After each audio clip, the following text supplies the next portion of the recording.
Foi um jogo decisivo, né? E realmente a gente fez um primeiro tempo muito bom, uma volúpia muito grande, mas o time sentiu, fisicamente sentiu. Hoje, para você ter uma noção, eu tive que fazer 4 substituições por ordem física, não por ordem tática. Só fiz uma substituição por ordem tática, que foi a entrada do Brian e a saída do Naninho. O restante, todos, foi por ordem física. Então é complicado, né?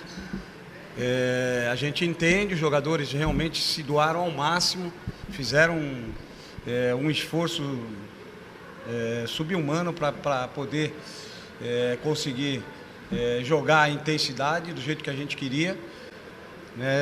Você vê, teve times que conseguiram prorrogar o jogo, mesmo jogando no mesmo dia que a gente, passaram o jogo para domingo, né? Então, isso tudo são tempos que a gente teria de recuperação, nós não conseguimos, mas a gente tem que reclamar não, conseguimos uma vitória, foi eles que conseguiram estar nesse momento, muitos times que gostariam de estar nesse momento, a gente não tem que reclamar não, mas a gente tem que expor a verdade, né? Não é fácil, não deu nem 72 horas de um jogo para o outro, então não é fácil os jogadores aguentar um ritmo hoje em dia.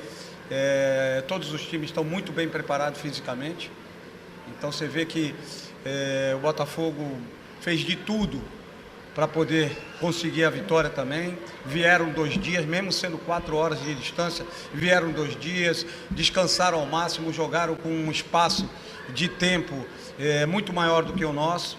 Isso tudo, se você colocar na balança, faz diferença, mas os jogadores mereceram, buscaram a vitória até o final e Deus premiou com essa vitória, né? Queria agradecer a nossa torcida que veio, que realmente é o fator de diferença, né?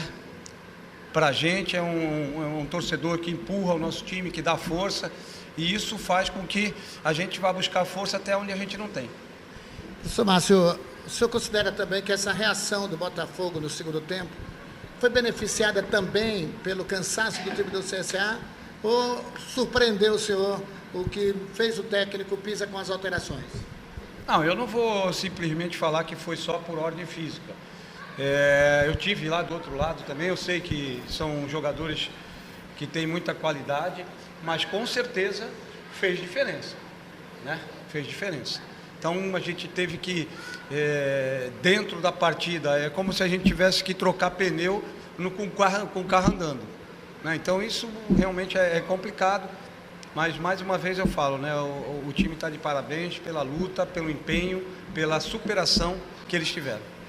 Professor, nesse momento é quase que inevitável de se perguntar, né? Reta final de Série C, faltando pouquíssimos jogos aí para acabar essa primeira fase, o time segue vivo na Copa do Brasil, joga já nesse meio de semana também, antes do compromisso contra o Itabaiana fora de casa.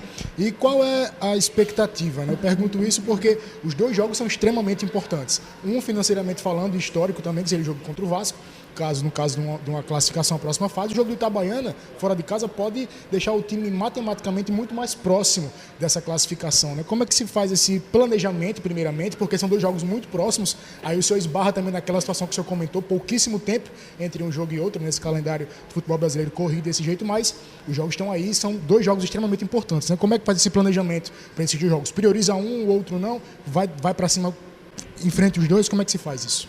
Olha, eu já falei isso daqui no primeiro jogo que a gente jogou.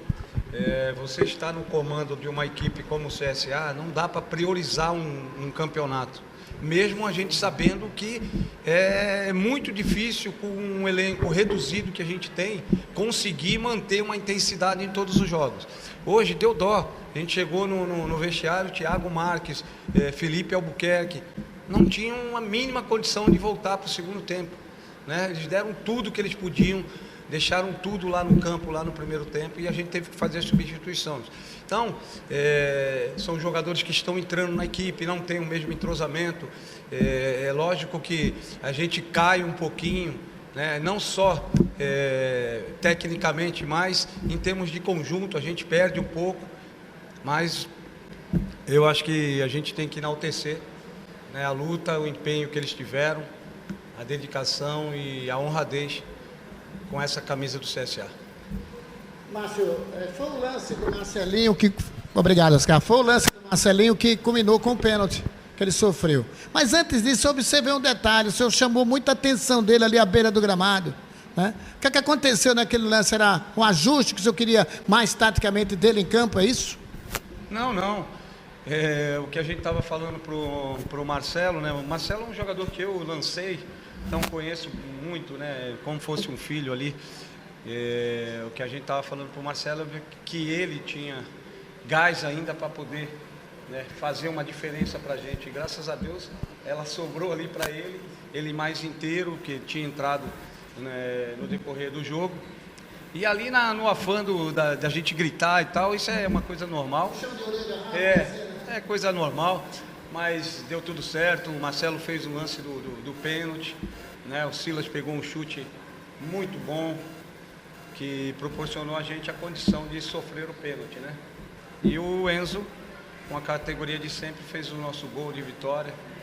E eu acho que dá um alívio, né? Porque você vê que quase do meio para o final do segundo tempo, aí já não existia mais nenhuma tática, nada, era mais a vontade, a garra, tanto de um time como do outro, né? Virou um ping-pong ali, e quem tivesse a felicidade de fazer o gol ia sair vencedor. Graças a Deus foi a gente. Professor, o senhor falou que acabou tendo que fazer 4 substituições por necessidades médicas, ali, clínicas também, né? Também para preservar os atletas para essa sequência de campeonato. Mas Baianinho saiu antes ainda no primeiro tempo, o senhor teve 2 modificações já no intervalo, né? Uma delas foi o Thiago Marques, a outra o Felipe Albuquerque. Esses jogadores, como é que está a situação deles? Foi realmente por precaução? O senhor já tem uma avaliação mais concisa sobre esses? Eles preocupam para as próximas partidas? Preocupa. O Baianinho, ele, no início do jogo, se vocês lembrarem, ele levou uma entrada por trás, né, que era no mínimo cartão amarelo, não teve nenhuma como posso falar, um cartão do árbitro ali para o jogador, que entrou por trás, uma falta realmente violenta. E depois uma falta que o Islam fez, que pegou a bola, foi bem parecido, só que ele pegou a bola, e o jogador do Botafogo não pegou a bola, pegou o Baianinho, torceu, ele estava com o tornozelo bem inchado, e isso preocupa o próximo jogo, com certeza. Vamos ver se o departamento médico consegue colocar esse jogador em condição para que a gente possa ter mais uma opção para o jogo do Vasco primeiro e depois do Itabaiana. A minha última, professor Márcio, a qualquer momento você pode anunciar um zagueiro até a próxima segunda-feira. Já é indicação sua? Olha, a gente tá olhando alguns jogadores. Os 2 jogadores que a gente está olhando trabalharam comigo, né?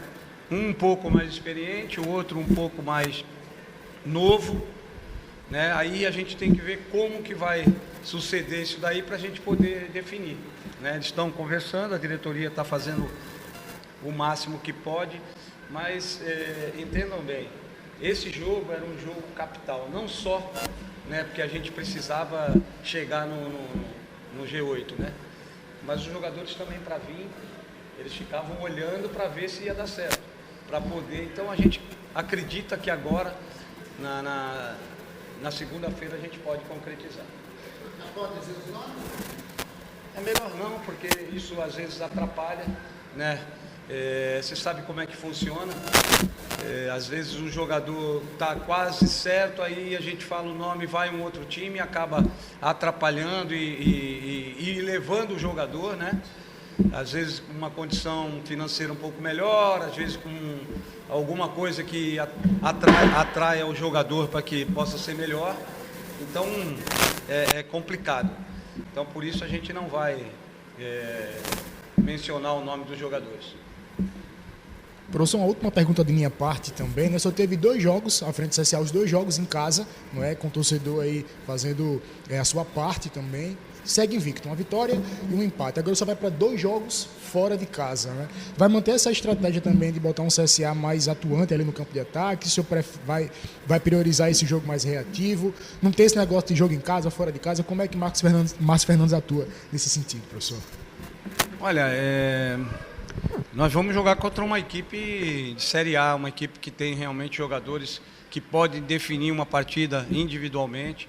Então a gente tem que ter os nossos cuidados, mas é claro que a gente também tem que pensar que nós podemos fazer um gol e as coisas ficarem melhor para a gente. Então, é durante o jogo que a gente vai saber realmente como que a gente vai proceder. É claro que a gente vai montar uma estratégia, mas a gente só vai poder saber se ela vai funcionar ou não durante o jogo.